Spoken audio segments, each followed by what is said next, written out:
I pledge allegiance to the flag of the United States of America and to the republic for which it stands, one nation, under God, indivisible, with liberty and justice for all. And as customary, we have a moment of silence.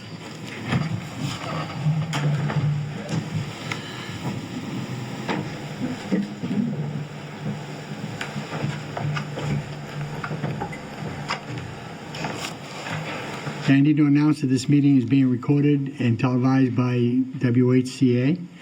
And also, we are doing one of our members is on Zoom, so we will be taking a vote by person to make sure that that's done.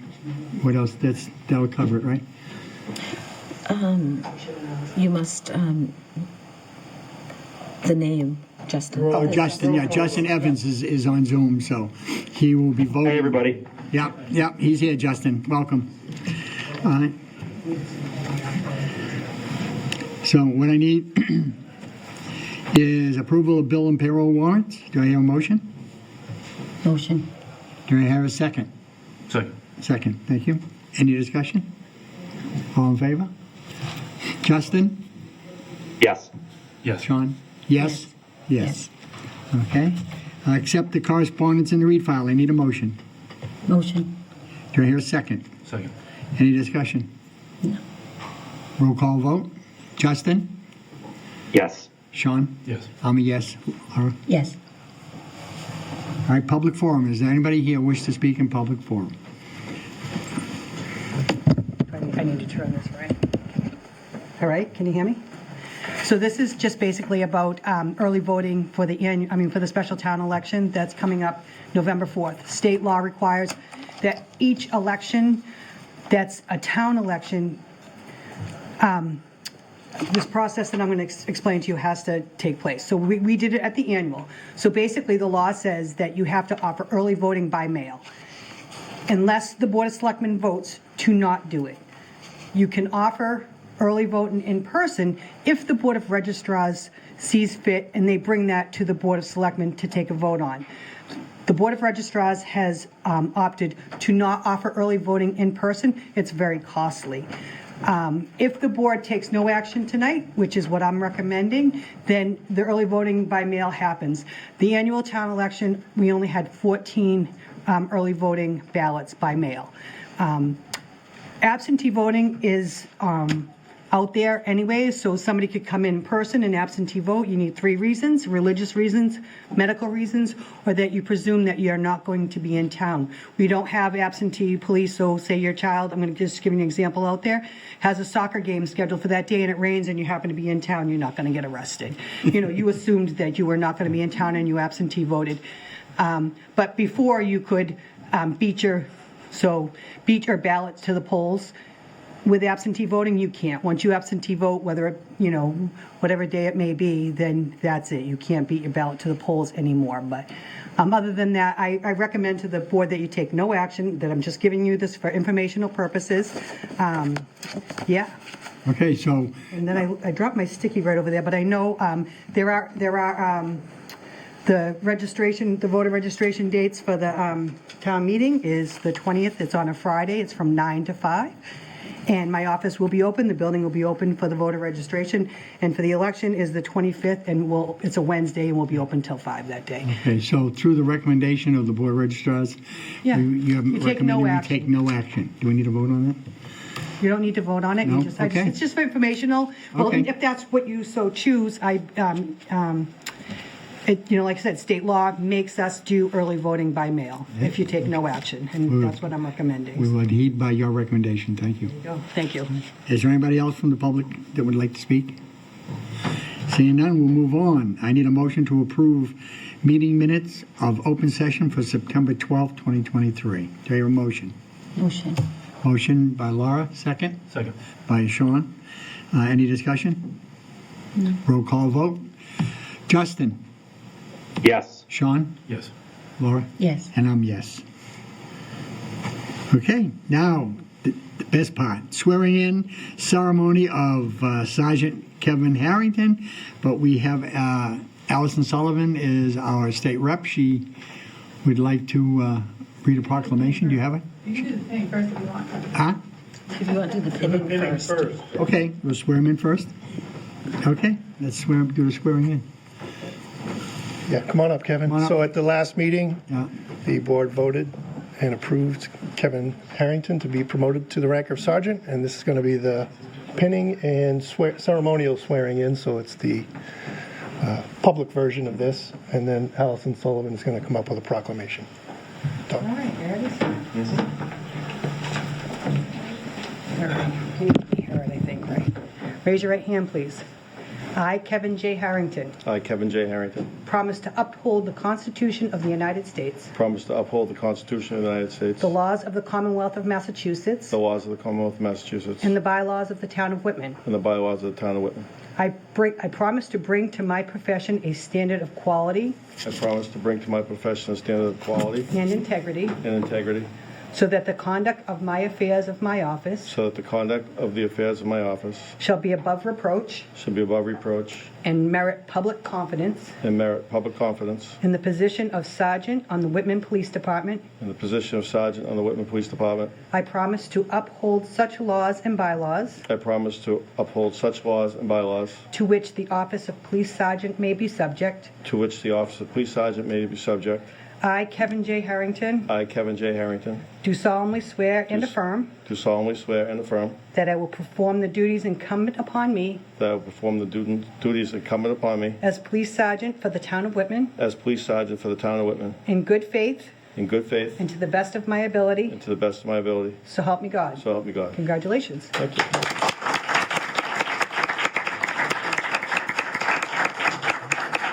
Mr. and Mrs. Harrington, his mom and dad, and his wife would like to come on up. His mom's going to start the pinning ceremony. Come on up, Dad. Absolutely. Oh,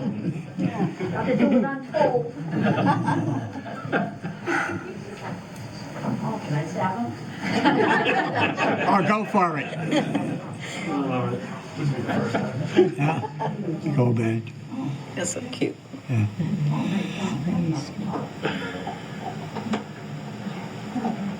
You can stab. If you're sticking, we have the service dog here. why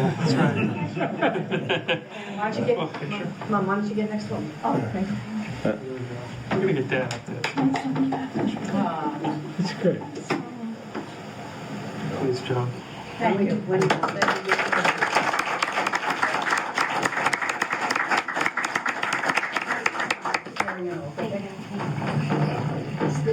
Congratulations. Yes. Good evening. For those that don't know me, I'm Allison Sullivan Elmita now. I was married last year, so I did take my husband's last name a little bit. Kevin, I just want to say congratulations. Well deserved. I know the community is going to benefit from you being a sergeant in this, community that you love, that's home, that's near and dear. I think your post choked me up on Facebook a little bit. It could be the hormones, though, too. I do have a citation here from the Massachusetts House of Representatives. Be it hereby known to all that the Massachusetts House of Representatives offers its sincere congratulations to Sergeant Kevin Harrington in recognition of your honorable promotion to the rank of sergeant within the Whitman Police Department. The entire membership extends its very best wishes and expresses the hope for future good fortune and continued success in all your endeavors. Given this 26th day of September 2023 at the State House of Boston, signed by the Speaker of the House, Ronald Mariano, and offered by myself, your State Representative, Allison Sullivan Elmia. Congratulations. Thank you. Stay safe.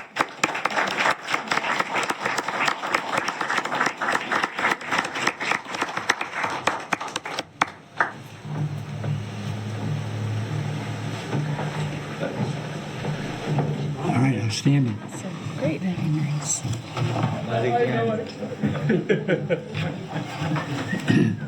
Okay, we're going to move on with our meeting. If anyone wants to leave at this point, it's their turn.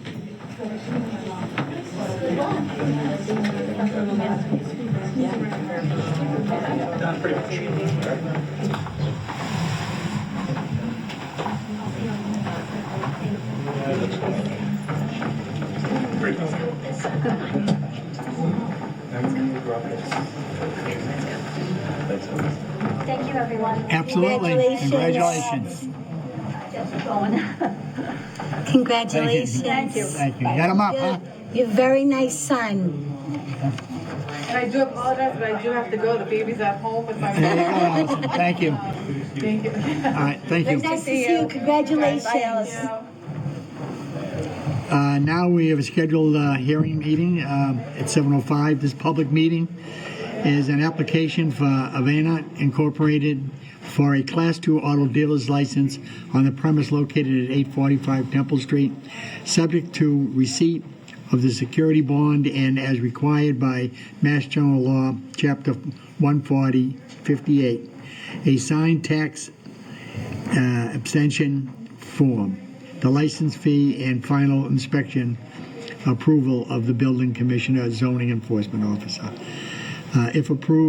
If approved, take action to rescind the Class II dealer's license, auto dealer's license from Sparky's Automotive Incorporated, as at the time the Class II auto dealer's license is issued to Avena Incorporated. So, do I hear a motion? Motion. Do I hear a second? Second. Okay. Any discussion on this? Seeing none, we'll do a roll call vote. None. Huh? None. None, yeah. Justin? Yes. Sean? Yes. I'm a yes? Yes. Yes. Now, is anyone here from the dealer's license? Would they like to get up and give yourselves a, get up the mic?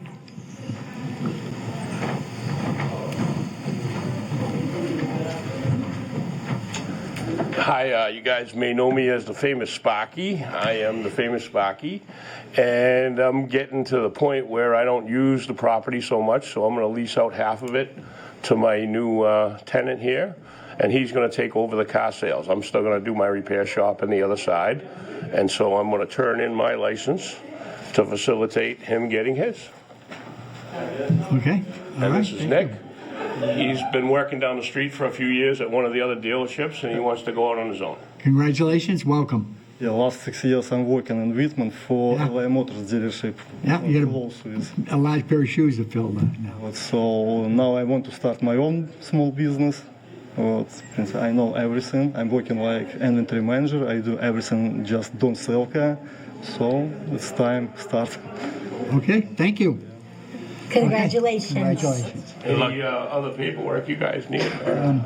You have the bond? No, we're taking it. Or you want to And take the stuff to Laurie tomorrow? Yeah. Yes. Yeah. All right. Shut the other Thank way. you very Thanks, much. Parker. Good night. Congratulations. Congratulations. All right, joint, now it's a little bit past 7:10, but that's okay. A joint meeting with the DPW Building Committee.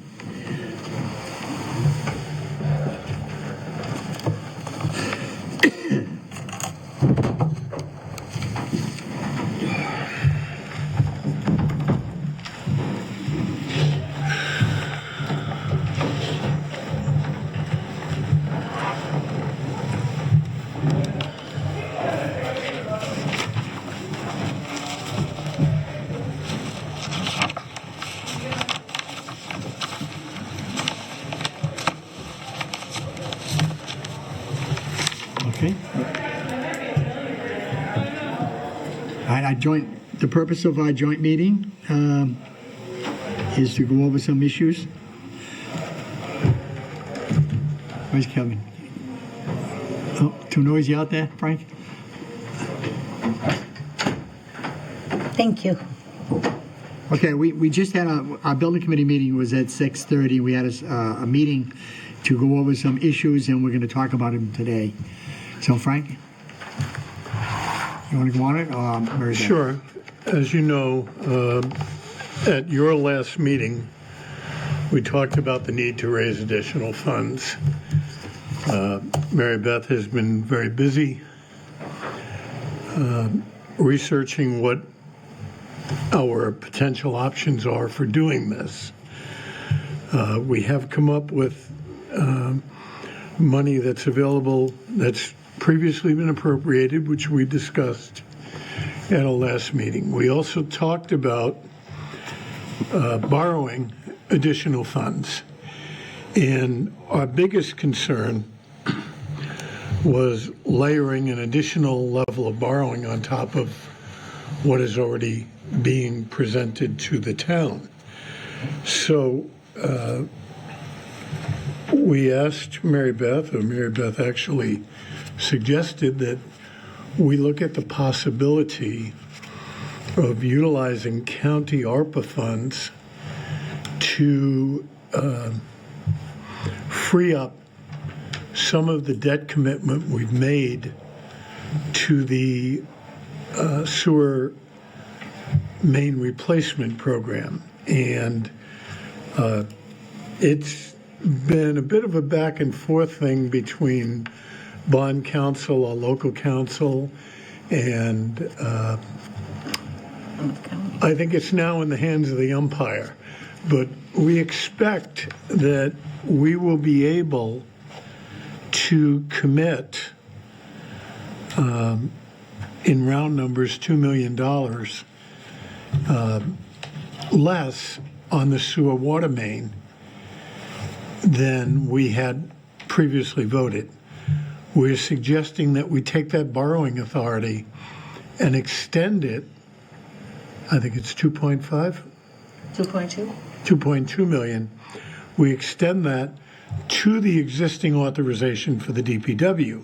In essence, we would not be borrowing any more money than we previously committed, but we would be utilizing available funds to reduce the borrowing in one area to enable us to borrow in another without significantly increasing the cost to the ratepayer and the taxpayer. We do intend to look at funding part of the cost of this project through enterprise funds, since the enterprise makes up 50% of the DPW. While it won't be 50%, it will be a contribution from sewer and water rates that enable us to borrow less and pay as we go. And if you want to get into more detail on that, Mary Beth, I'd certainly invite you to do so. Okay, and I don't want to overcomplicate because I have a lot of numbers here in front of me. However, the shortfall on the DPW is $3,288,760. And Dennis Smith was great. He went through any old articles he could find that had money still remaining in them that were for the sewer. And he culled together 6 articles that totaled $1,143,271.15, which was great. We did talk about using some Plymouth County ARPA money, and there's about 2.73 in Plymouth County ARPA money. So I am suggesting that we use 2.2 million of the Plymouth County ARPA money towards the sewer force main project, because the DPW building project isn't one of the very limited areas in which you can use the Plymouth County funds, but a water project or a sewer project is. Since we have one that is currently going right now, the sewer force main project, which we had already received approval at a prior annual town meeting to borrow $12,898,000 approximately. We're going to instead take the 2.2 million, put it towards the sewer force main project to the remaining costs that we are expected to pay, not borrow that money, which really opens up borrowing capacity, and then put an article, a matching article on town meeting for 2.2 million for the DPW project. So we're trading that borrowing authority. And I think after talking with bond council, town council, Plymouth County, ARPA, the environmental partners, the Clean Water Trust, I mean, I've checked with everybody, and everybody said that should work. Okay. So that's where we are right now. We're hoping to use rates as opposed to a debt exclusion. So you're looking for a vote of the board to use ARPA money? That would be great if we had a vote of the board to use 2.2 in Plymouth County ARPA funds towards the sewer force main project. I'll make the motion. Hey, do I hear a second? Second. All right, any questions on this from the board? Well, thank you for doing all the hard work. Yes, I say the same. Thank you. I'd also like to note that our previous money, which wasn't ARPA, it was actually CARES funds, were also allocated for the use of the town. And because the spending was so restrictive, we were not able to utilize all of that money, and we actually lost it. It was recaptured by the county and distributed to county hospitals and other areas. So this is an opportunity for us to use the money that's available to us to make a difference to the community. And plus, the money that Dennis was able to locate and transfer, get back, that's money left over from projects that have been paid for and in full. It was just a little extra money we're able to get back. Correct. All of those projects were either completed or almost substantially completed. And we checked with bond counsel to make sure that all of these articles qualified to be transferred to the DPW additional costs. And they said yes. We'll need an article to the special to transfer that money. I have an article prepared by bond counsel for that. Yes, and a borrowing article. Everything with the motions are all set, ready to go. Any further questions on the item? I think we just need to emphasize that we are looking at the potential of not having to do a debt exclusion vote. Right. We may have to. It all depends on how this final piece comes together. Whether it's a debt exclusion or whether it's paid for out of current revenue, we want to be sure that we're able to fully support those expenditures without compromising the town's ability to pay as we go for all the other things we do. I would not want to be in the situation we were in when we went ahead with the police station without a debt exclusion. But I think at this point we're all pretty confident that that's going to work, and the cost of paying through enterprise assessment is actually less significantly than the cost of borrowing through outside, what I would call reborrowing.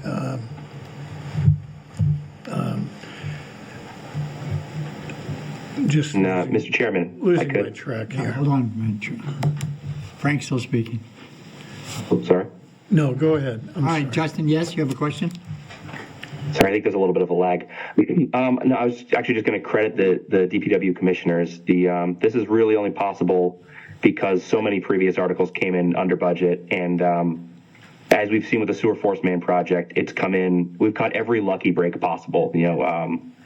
With the Clean Water Trust funds, with some state ARPA money contributed to ARPA or CARES, I'm not sure which, early on, and then just catching a lucky break to direct trench through the. I think it's the dump over there in Brockton. So this really well-run project for the force main has enabled us to make up for the unanticipated costs with the DPW building. So I just wanted to thank them for that. Okay, thank you, Justin. Thank you. Any further comments? Yes. So this evening, of course, we will be voting the ballot question for the Whitman Middle School. Absolutely. And we will have a ballot question for the DPW to be voted just in case we cannot fund this $2.2 million through rates. So just, but when we do put the articles and we vote the articles on October 3rd for the warrant, the schools article will be before the DPW. And as far as the ballot questions, the Whitman Middle School will appear before the DPW, if that's on there. That's fine. Okay. All right. So seeing anything else, roll call vote on this line item. Justin? Just clarifying, this is the roll call vote on the ARPA money? Yes, right? Yes, Okay, we used ARPA yes. money, yes. You're a yes, Sean? Yes. I'm a yes? Yes. Yes. Okay, thank you. Okay, under Chairman's report, I have nothing. Under new business, vote to accept a donation from Donna Callahan to the Whitman Fire Rescue Emergency Services. Did you want to speak on this at all, Chief? Thanks, guys. Thank you. Thank you. Thank you.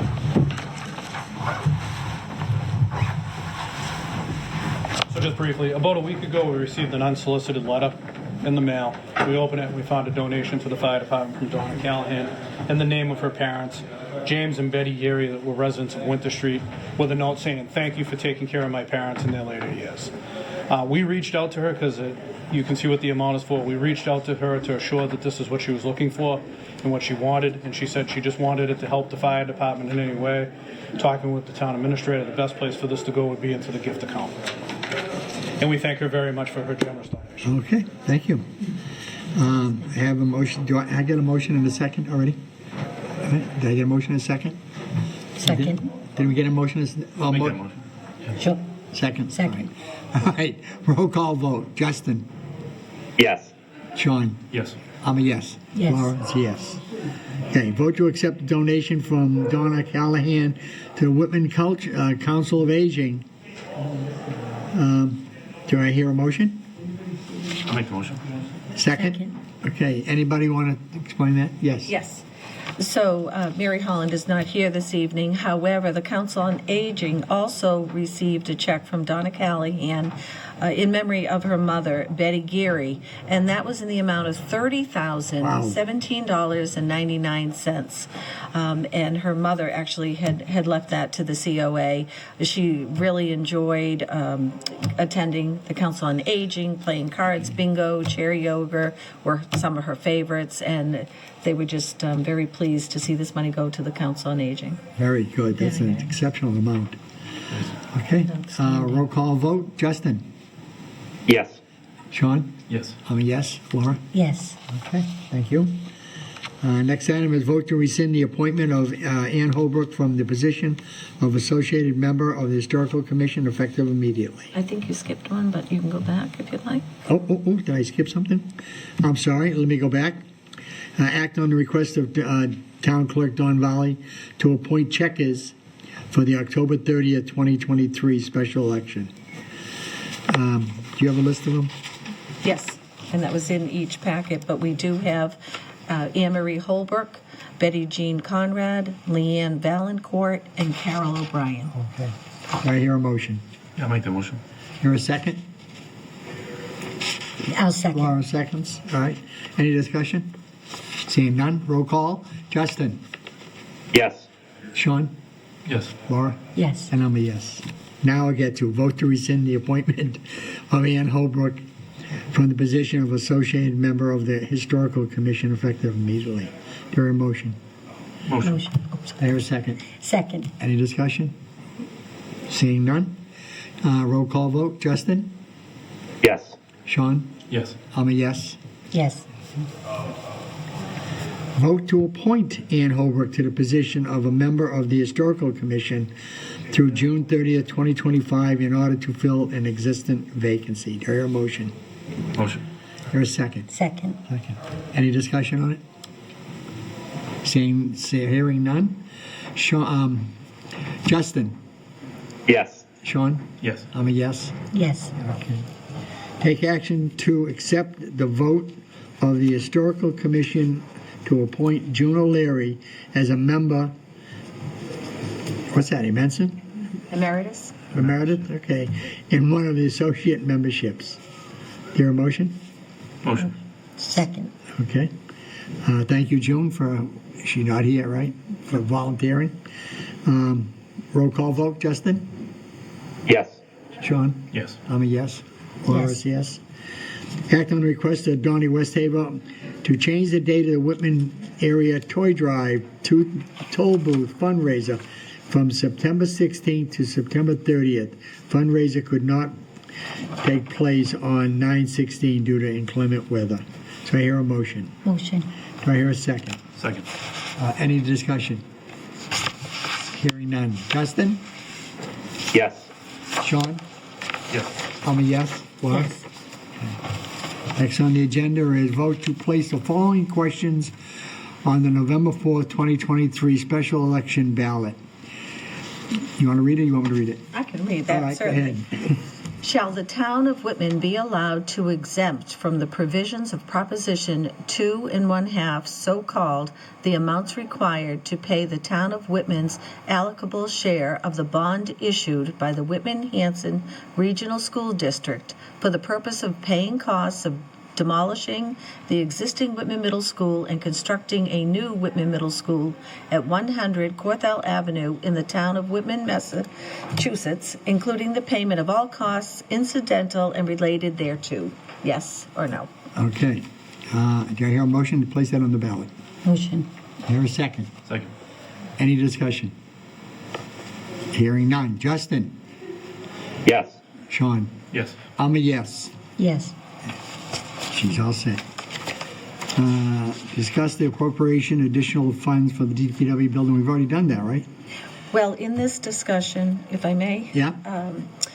I would also like the board to vote the ballot question in case we do need to have that 2.2 million borrowing article put through as a debt exclusion as opposed to using rates. So I'd like to read that question as well, if I may. And if in fact we do not need it to take it off the ballot, that has to be done by, That would have to be done by the 29th, according to the clerk. So we would have to call a meeting for the Board of Selectmen. It could be via Zoom, just a 10-minute meeting to rescind the ballot. If it's voted this evening and not rescinded by Friday, and we could only do that if town council got back to us with a definitive answer.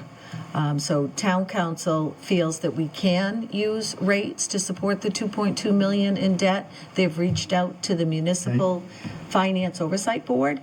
That board only meets on Thursdays, so town council wasn't sure that we would have a definite answer. She said, go ahead and vote this ballot question. The worst case scenario would be that we don't need it, but it would still remain on the ballot. But we do have a small window if we were to find out in the next day or two to have a quick meeting just to rescind this vote, and that way it would not appear so if I it's should, not needed. right. So then the board should be looking for an email from you to see if we can have a Zoom meeting on Friday sometime that we could rescind this vote to put it on the ballot. If we find. Right, if we find that we can use it. I think we should probably schedule the meeting, and then we'll have it on the books because we have to have 48 hours Okay. notice to post it. Okay? So if you're amenable to that, I would say Sure. let's book it, and in the hopes that we do hear from bond counsel and are able to rescind it if needed. So Friday the 29th, right? What time would you like to do it? Any time that works for you. What works for anybody? The 29th. might be Sean, best. for a Zoom meeting, 10-minute Zoom meeting. 3 o'clock? 4 o'clock? Morning? Any time is fine.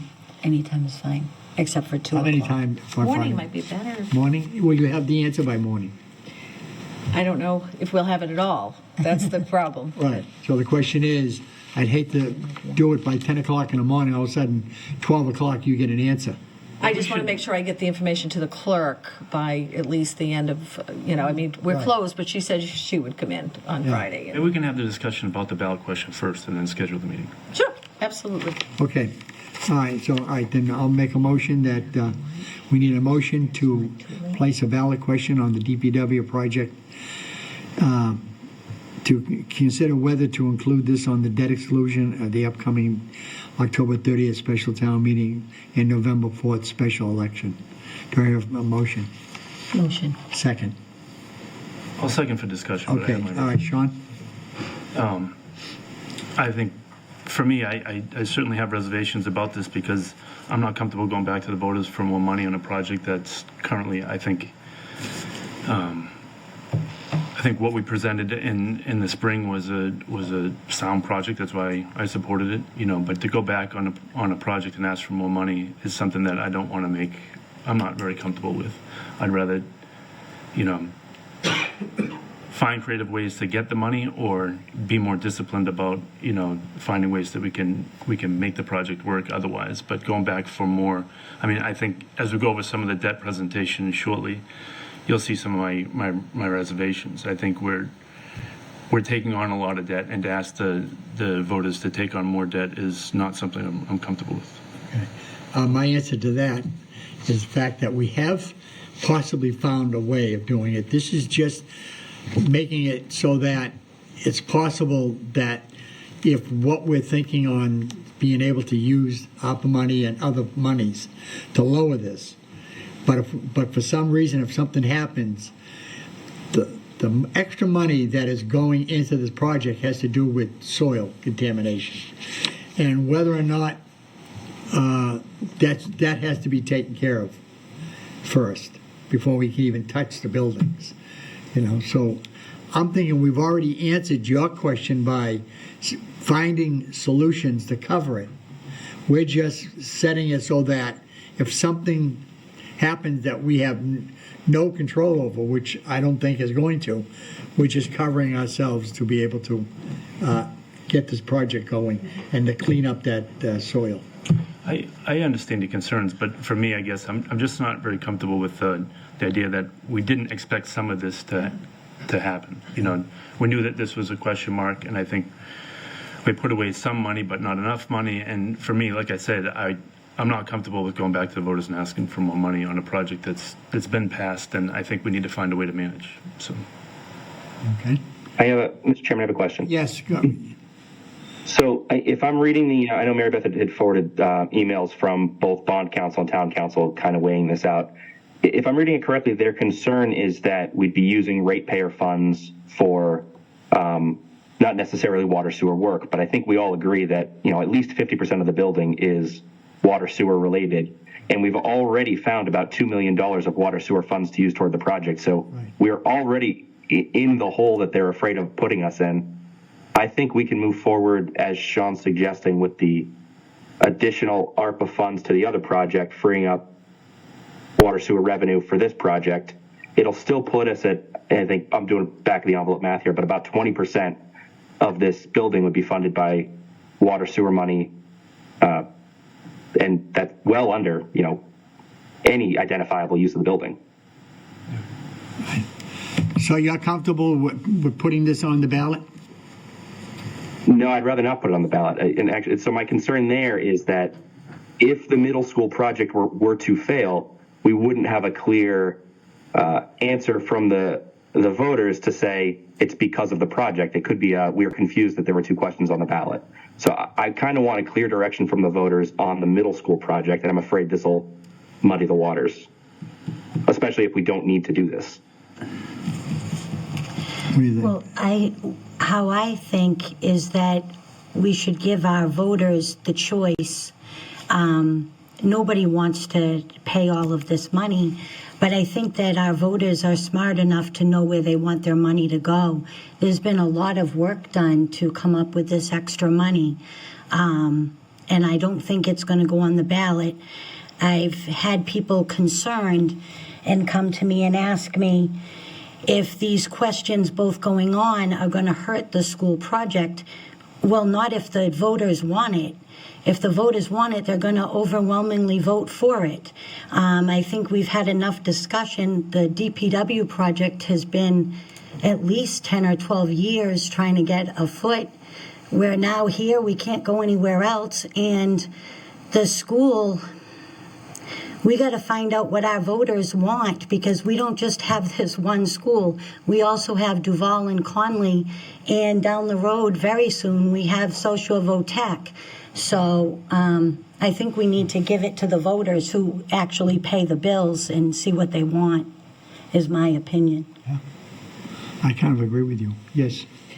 My only comment is, as far as adding more on the taxpayers, we're freeing up that borrowing capacity on the sewer force main, reducing it by 2.2 million to put this article forth for 2.2 million. So it's really not adding any more borrowing, because we're just taking it out of the sewer force main, reducing that by using the ARPA, and then going out for 2.2 in borrowing for the DPW, where we otherwise would have gone out for the sewer force main. Okay, so that I was still a bit confused then. I thought you were saying if we couldn't use the ARPA funds, then putting this on the ballot to ask for additional borrowing.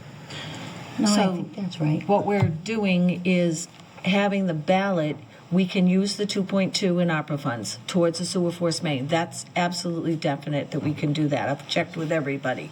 It's whether or not we can service the debt with using rates, water sewer rates, as opposed to a debt exclusion. The 17.8 million was with a debt exclusion.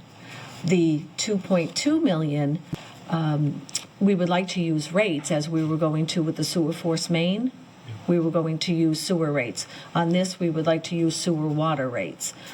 So in my opinion, we shouldn't need to go up on the sewer rates as much as we had forecasted for the 12,898 project because we're borrowing less. So we'd go up on rates otherwise. But until bond council feels one way, town council feels the other way, we're waiting for the municipal finance oversight board to be clear on that. So bond council's opinion was that we should put this forward in case we can't use rates. And just to add a little bit more information to this whole scenario, let me just get the... Honestly, I don't need more information if I'm clear. Okay. You're saying in either case, we're not going to ask the taxpayers for more money for this project. It's just how we use the opera funds and how it's going to be Where it's funded coming from, yes. through the projects. Yeah. But you're not going back to the townspeople asking for more money for this project. So if we do through the rates, we're going to calculate how much money is needed in rates to cover this 2.2 million. But we won't need to go up as much as we thought we were going to for the sewer force main project. If we don't use rates, then it will impact taxpayers for that 2.2 million, but then we won't need to go up on the sewer rates as much as we had thought. Lowers the it's sewer shifting. rates, increase the tax. And one offsets the other, I guess. We will in an article to transfer all monies that are in excess of building projects to put towards this project. That's one article. That's another article. That's a separate article. Do we need to vote on that tonight? No, we're voting on the articles on October 3rd. Okay. Yeah. So if it is a debt exclusion, it will impact. But I did run a debt schedule for 17.8 million now. We had run it when we first put the project forward a year and a half ago. And at that time, it was level principal, more upfront, going down, declining over 20 years.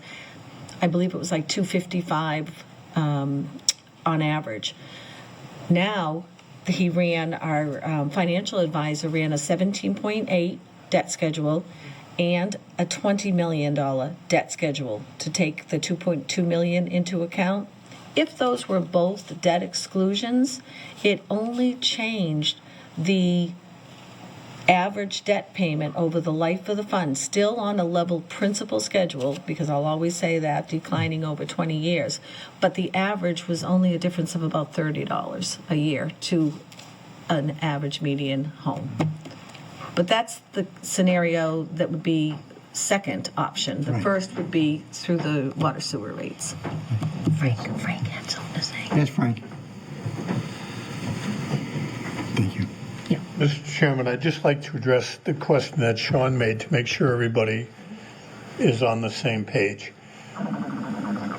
What we proposed tonight was utilizing debt already approved, but simply shifting it. We're not asking for any more money from the public than we initially had. We're simply moving $2 million of the debt from sewer to the DPW. So and arguably, if we didn't need that money, yes, it would be $2 million less, and you'd be saving it. But we're not saying that we're spending more than we had already previously committed to. We're reallocating debt. I just want to be clear on what we're asking for. And I would remind the board that a vote to place an article, to place a question on the ballot, requires 4 positive votes.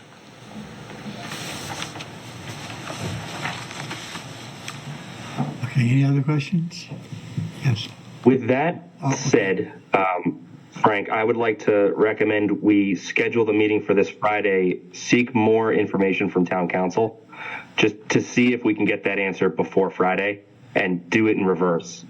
Hold meeting Friday to add this to the ballot if we need to, rather than to remove it. I'm not comfortable voting it now, and if we need 4 votes, this could all be moot. Okay. We can do that. Okay, we can do that. I don't know that we'll have the answer, but we certainly can strive for that. What time have you decided on Friday? Huh? Just not 2, and any time I can do. Just not 2. 2, yeah, I have to pick up my daughter. So just put it when you come up with a thing, right? That way Kyle will be available too. 12:30 is good for me. That's a good time? Yeah. Okay. That's fine. So sometime on the 29th. Okay, I'll hold it. Any other questions? All right, so we are going to hold this vote till make this decision on Friday. I announced the October meetings schedule. We'll be doing, 9/29 September. This Friday we'll be doing a meeting. And then we were doing October 3rd, or just before town meeting. October 17th and October 30th for our meetings. Okay, Sean, you're up. This is old business. Sean Kane tried to do something last year, last meeting, and it wasn't working, so we're going to give it a go.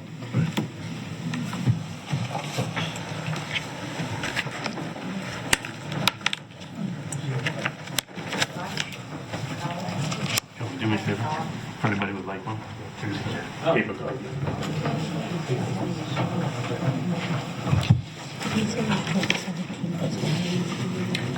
Third, 17th. Okay. Oh, I didn't realize it. Thank you.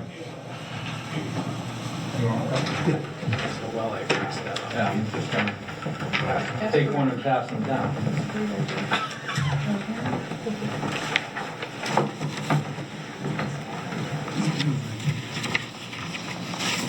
Good? Okay. We're talking about the debt analysis for us, but really for the people of Whitman, taxpayers of Whitman, so to them. I'm going to read a prepared statement and then we can talk more fluidly. But we need your help making an important decision.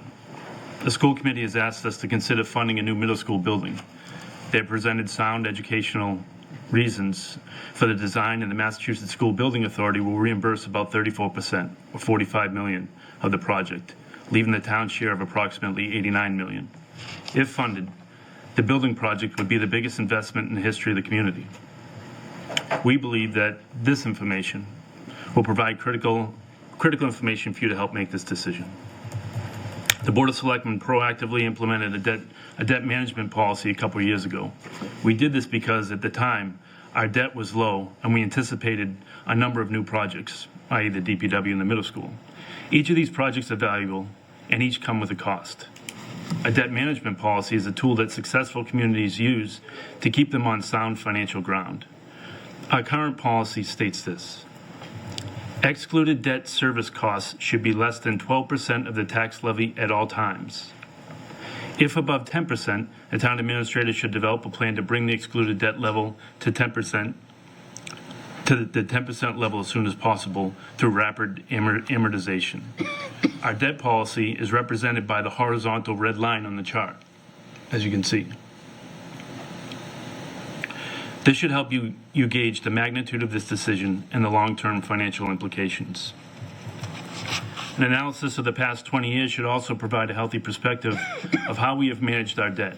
As you can see, we're able to fund multiple projects within the limits of a current policy. In 2012, with the addition of the new police station, our total debt peaked at 12.95%. Since that time, our debt has steadily declined. In 2023, our total excluded debt was only 3.6% of our current tax levy. It is also relevant to consider the percentage of total tax levy of comparable projects. For instance, the cost of the high school debt, when it originally came out, The cost of the high school debt, which came on the books in 2008, was 4.2% of the tax levy at that time. And in 2012, the new police station was 5.2%. The middle school, by comparison, will be approximately 25% of the total tax levy, much higher than past projects. The cost of the middle school is higher for a couple of reasons. As you are aware, the practical cost of building has been extremely challenging. In addition, the reimbursement from MSBA was much higher for the high school, and because it was a shared regional project, Hanson paid about 40% of the cost. For these reasons and more, we have proposed that we increase the term of the bond for the middle school project to 30 years instead of the typical 20 years. This adjustment has decreased the amount that we need to fund each year, but as you can see from the chart, the cost is still comparably high. Lastly, before you make this important decision, it is relevant to consider the future capital needs of the town.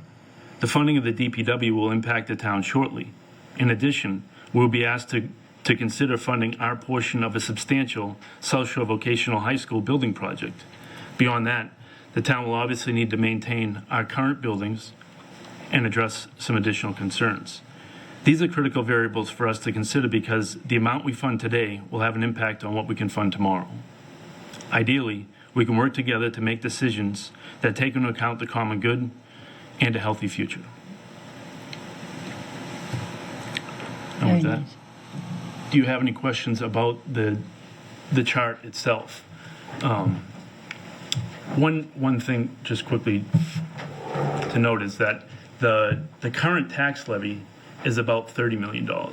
So when we're talking about the red line, 12% of $30 million that's where that red line is. But 20 years ago, when the new high school came on, the total levy was only about $15 million. This chart takes that into consideration. 20 years from now, it'll be at about $50 million. So there's a proportion over time.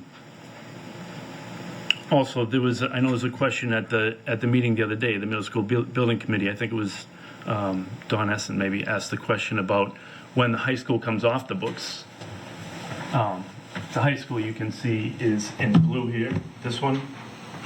So it's going to come off the books in 2027.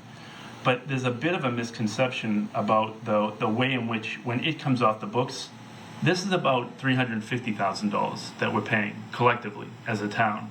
That small blue there. But this first big blue here for the middle school, that's over $8 million. So the high school is going to come off the books at $350,000, but comparably over $8 million for that first year of the middle school. So that's a big difference to consider. Other questions about the chart or?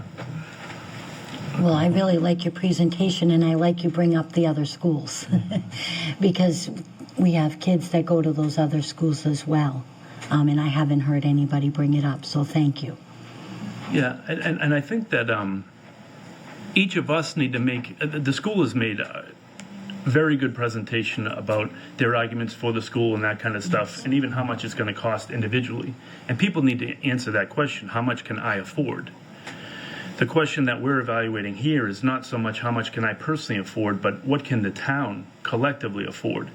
And that's a different question altogether. And that's why we kind of work with consultants, and that's why we write policy and those sorts of things to kind of keep us on sound financial ground. But these are difficult times, and, how do we address the middle school? First, Rosemary, you have a question?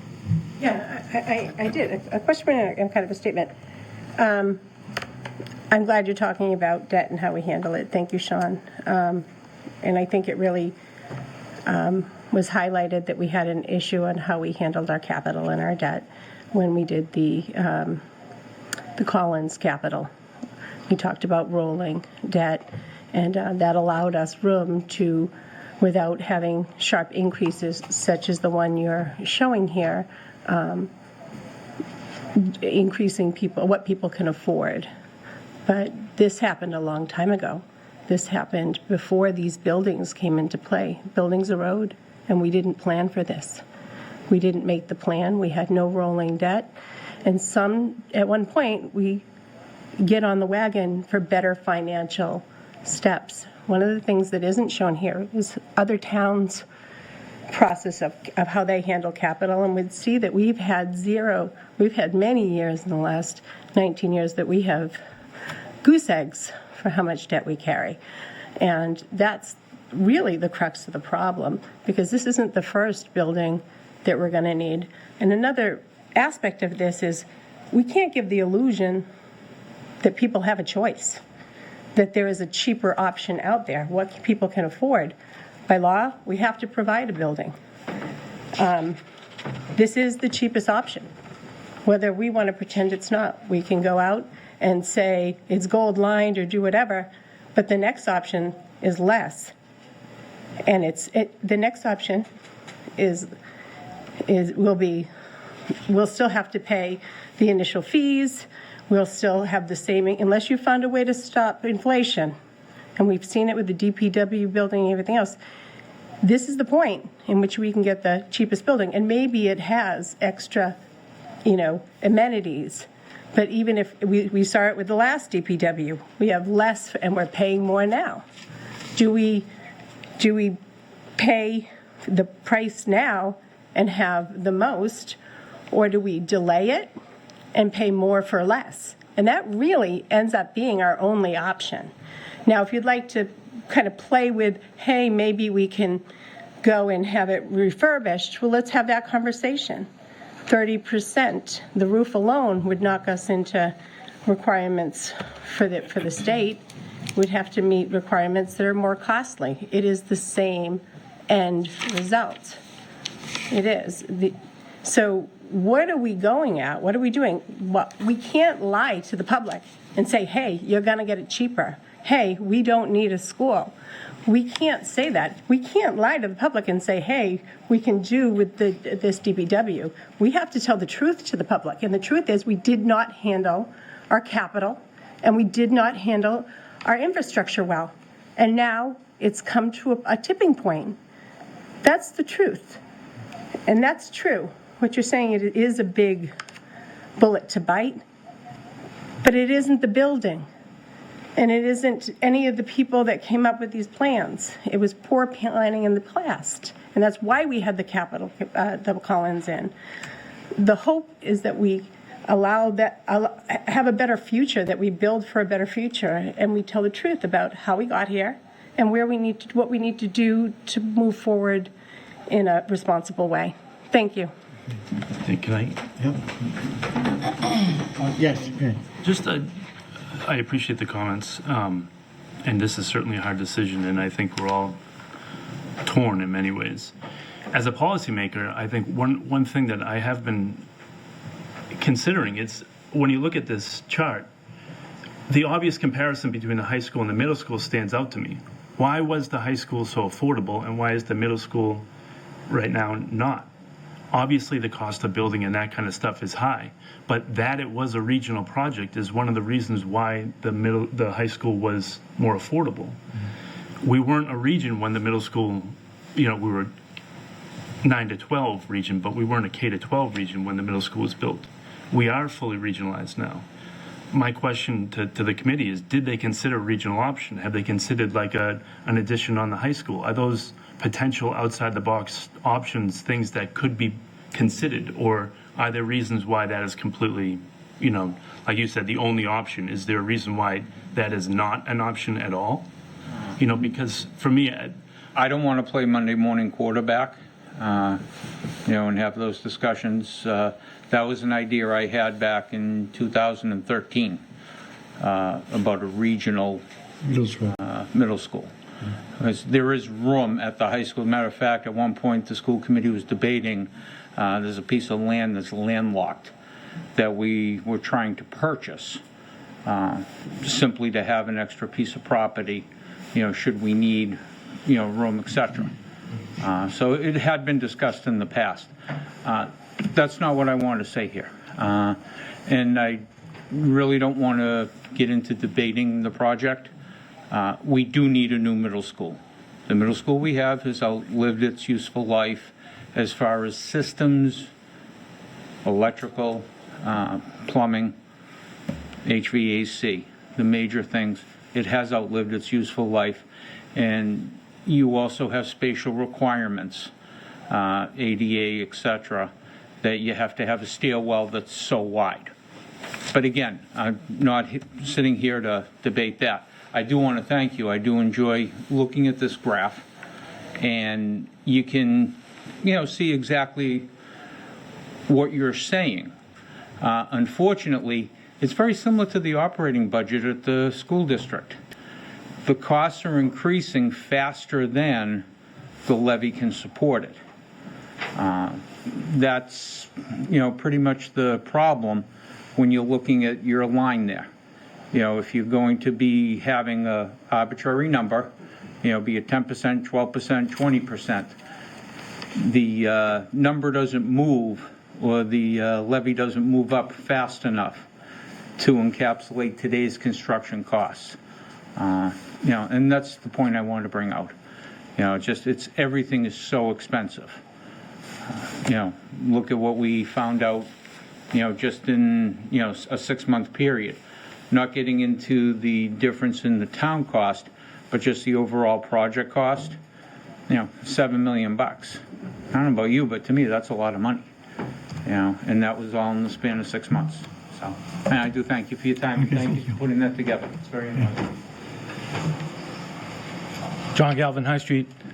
Sean, this is outstanding. You know how I'm a numbers guy, and I really like that.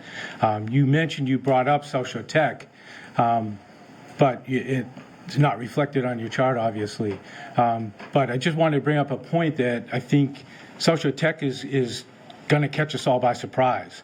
If anybody read the Express last week, there was a big article about the South Shore Tech, and we all knew that they got accepted into the MSBA, but I think we're all surprised, or at least I was surprised, how quickly they're moving. They're a couple years behind us originally, but now they're only about 10 months behind us. They're looking to go, we're in the schematic design stage now, just approved it, going to the MSBA. South Shore Tech's looking to go to the MSBA next August and have their schematic design done by next June. So to put South Shore Tech up on that, they're about 1 bar behind where we start the big bar for the middle school. Now, they don't have numbers yet, but they will soon, probably by December, I think they'll start to have their preliminary numbers. But just going off of their website, they're predicting the total project to be about $250 to $300 million, and that's now. They're going to, if you kind of go by the way the middle school was and think they'll be probably a little better in what their MSBA reimbursement is because it's a high school, vocational school. But let's just say, that, they get 40% total reimbursement. Whitman has 24% of the students at South Shore Tech. That means 24% of whatever that number is going to come to the Whitman taxpayers. You throw that number out, it's about $40 million. So if you throw that up there on another bar, it's going to be crazy looking. But I just wanted to bring that point up, that that's out there, and we need to know that that's out there, and it's coming right behind. Absolutely. Thank you. Yes. Okay, Kathleen Otina, 344 Washington Street. I also want to thank you, Sean. I'm grateful that you sit where you do and pay attention to these kind of issues, and I'm not going to be long-winded. I just want to ask you if I'm right with my math. If we're talking about 12% as being the target for debt, total debt, that means 12% of $30 million is $3.6 million. So there's no way that we can have a middle school built, no matter what scheme you come up with, that would incur $3.6 million. That would be 100% of the 12%. So there has to be more to funding debt than this chart.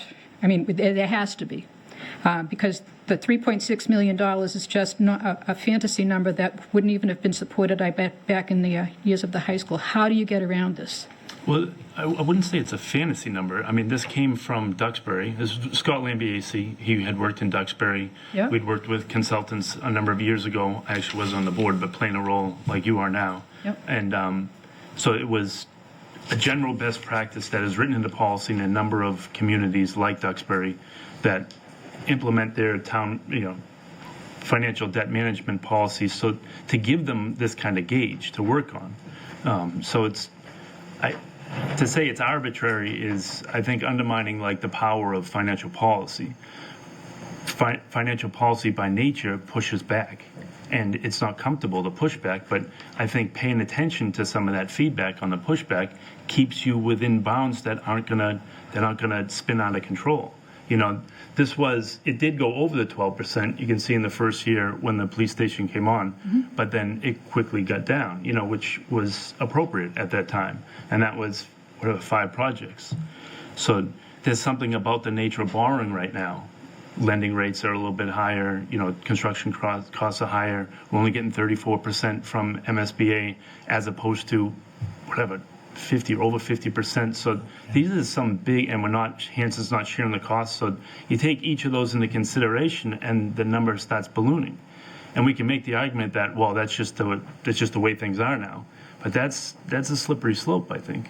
I think it might, although it's a hard pill to swallow, paying attention to some of the financial policy provides the rails that will help keep our community it's not set in stone. All the research says this should not be set in stone, but it should be a gauge that you pay attention to. So that's what we want to bring to people's attention so they can make a more informed decision. And I agree with you. I think that these are the kinds of guidelines that have been missing. I've only been a town resident for 8 years, so I don't know prior to 2015. But my real question to you is, how can we possibly build anything, middle school or anything, South Shore Votech construction, if the 12% is $3.6 million? It's really looking for guidance. How do we go beyond, this is a guide rail. Where do we go from there to build a reasonable cost project like South Shore Votech, which is necessary for vocational students for the future, desperately need the middle school? How do we get around this guideline so that it is still helping us adopt best policy practices? Thank you. Rosemary, you have something else? Again, I believe Duxbury has rolling debt. That's something we didn't have. So when we're doing that comparison, Duxbury has a large amount of rolling debt, so relieving debt. So those increases aren't happening. That's where we were supposed to be trying to jump on. So, right, absolutely manage it, but there's a point in which you have to get on that wheel. And again, I commend that we're really starting to think about debt, because one of the big mistakes was not carrying enough. It's like not having a credit card or not having that. It's the same thing. It's dangerous. And it's a shifting. I think it's pretty much the Red Queen theory. We're evolving to be more financially responsible. And this evolution is encompassing some of our neglect of the past. It isn't these buildings. It's our behavior and how we handled debt and infrastructure in the past that has come to a crescendo that is creating this. We have, I again ask, what's the alternative? Are you renting tents for these children when they can't be in this building? What is the alternative? So we can talk about everything, but if we have no ability to have an alternative, and we have to buy something, just like if our car breaks down at our house, we'll have to buy a car even if it's really hard to pay for. So give me the alternative to that is reasonable, that will meet the needs of our town and community. We can't have a disparate impact that only hits children. Like, that's fine, we won't make a plan forward for kids. Ultimately, if we don't have a school for them, and we've planned to not have a school or appropriate, that's disparate of impact. Remember, family status is a protective status. You have to plan for children. You have to plan for families. You have to. Age, protective status. This will get us into all kinds of problems that mirrors redlining. We have to plan for the people in our community. Thank you. Thank you. Mr. Chairman? Go ahead. I was just going to say, I think Kathy Otina raised a good point.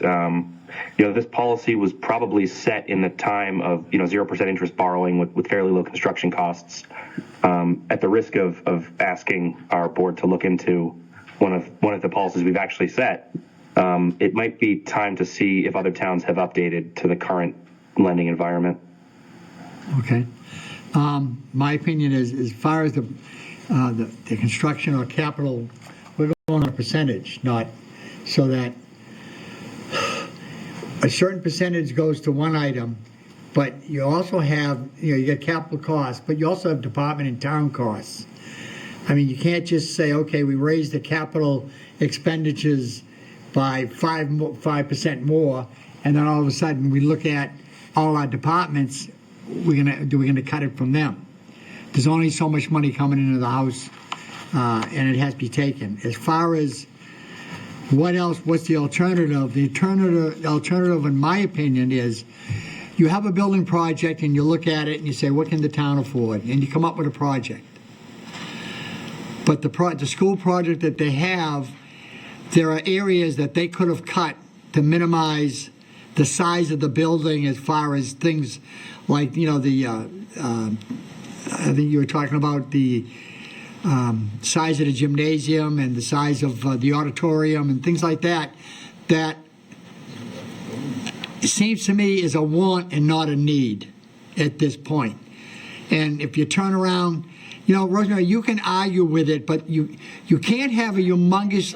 It's going to cost us more to take it out at this point.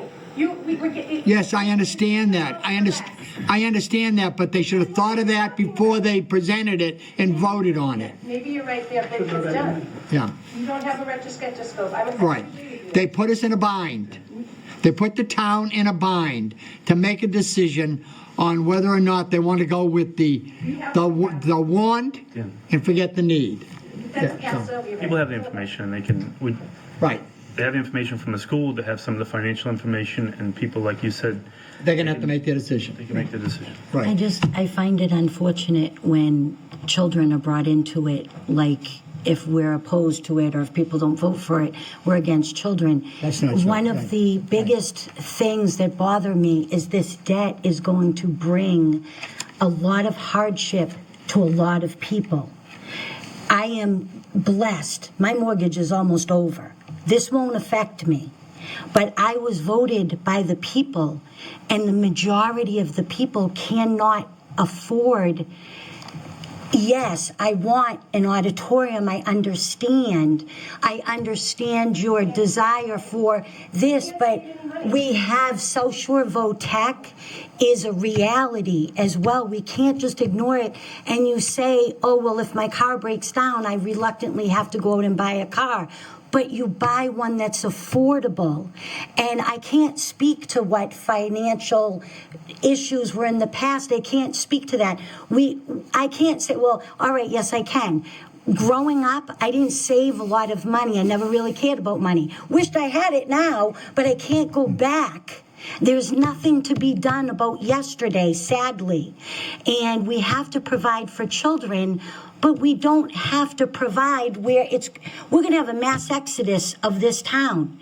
People are going to foreclose on their homes to be able to afford when we're supposed to be financially responsible and say, you have A, B, or C. What do you want to vote on? And I understand you're upset about this middle school. My daughter goes to the middle school. Maybe I should be more upset. But Duval and Conley are 20 years older than the middle school. Are they going to wait until this chart I love this chart, but are they going to wait to be fixed also until this chart is down there? I don't think so. But I'd really appreciate if any comments by anybody to leave out the children, because what we should be here as adults is for all the children, and it gives the idea that who's voting for something else is for against children, and that's just not a mentally good place to be for children, especially these days. They need to know that everyone here, everyone there supporting the school, everyone with their own, what they decide to vote cares, but they have to look at what's best for them. That's why a voter votes. Okay. Right, yes, Mary Beth. Frank. Oh, yeah, Frank.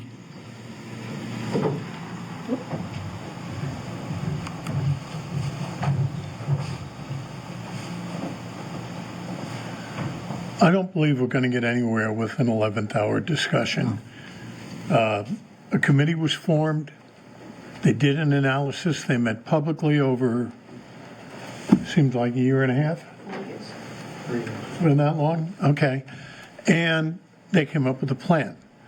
The next step in that process is to present the plan to the public. And it's going to happen at a town meeting, and it's going to happen at an election.